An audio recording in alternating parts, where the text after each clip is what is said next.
Halo semuanya, perkenalkan nama saya Devin Givari Putra dengan NIM C1401241051. Kali ini saya akan ngejelasin prosedur pembedahan sama hasil yang didapatkan dari praktikum ciri seksual sekunder dan primer anatomi organ reproduksi kelompok ikan telostei. Lebih tepatnya ikan nila, ikan mas, sama ikan lele. Oke, jadi pertama-tama ikan yang bakal dibedah ini kita ambil dulu.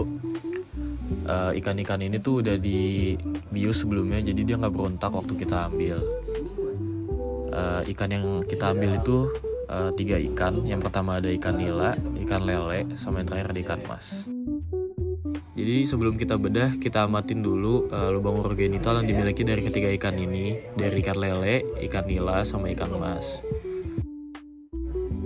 Terus juga kita duga dulu dari ketiga ikan itu kira-kira kelamin yang dimilikinya tuh apa sebelum kita bedah.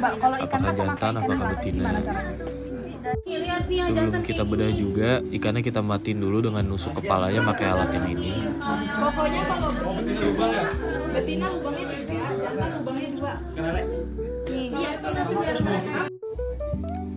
Kita lakuin ke ketiga ikan, dari ikan nila, ikan mas, sama ikan lelenya juga.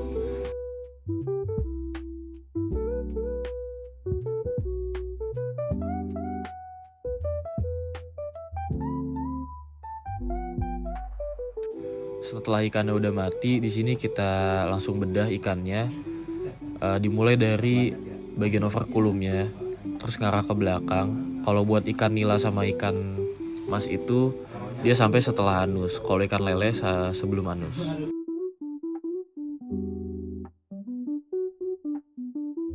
Setelah kita bedah, ini kita keluarin gonadnya sama seluruh bagian tubuhnya. Terus kita amatin apakah dia jantan apa betina. Hal yang sama dilakuin juga di ikan mas sama ikan lele. Kayak di sini semua organnya kita keluarin buat kita cari tahu ini organ apa aja. Jadi sebelum kita bahas lebih lanjut, kita harus tahu dulu apa itu ciri seksual primer sama ciri seksual sekunder. Buat ciri seksual primer itu organ yang berhubungan langsung saat proses reproduksi, itu tuh kayak gonad. Terus buat ciri seksual sekunder itu organ yang tidak berhubungan langsung pada saat proses reproduksi. Itu contohnya kayak bentuk ikannya, warna ikannya. Jadi sebelum kita bedah tadi kan udah kita duga apakah ikan yang kita bedah itu jantan atau betina. Buat ikan nila sendiri kita udah ngeduga kalau ikan itu tuh betina. Ternyata hasilnya itu benar sesuai dengan literatur.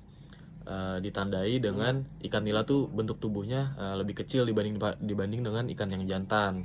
Karena buat ikan jantan itu dia ngegunain seluruh energinya buat pertumbuhannya, sedangkan buat ikan betina itu dia ngalokasiin energinya buat pematangan gonad. Buat ikan mas, kita tuh ngeduga dari awal juga betina karena tubuhnya tuh lebih besar dibanding dengan yang lain. Nah ternyata itu juga setara dengan literatur yang dibaca. Karena si ikan betina itu badannya lebih besar dan membulat, kalau jantan itu badannya lebih kecil. Kalau buat ikan lele yang tadi kita bedah, kebetulan ikannya tuh belum matang gonad, jadi gonadnya belum bisa kita amatin dengan baik. Tapi kalau misalkan dilihat dari literatur, kalau ikan lele matang gonad itu yang jantan ditandai dengan tubuhnya itu yang lebih ramping daripada betinanya, sedangkan kalau betina itu ya dia lebih bulat, lebih besar daripada yang jantan.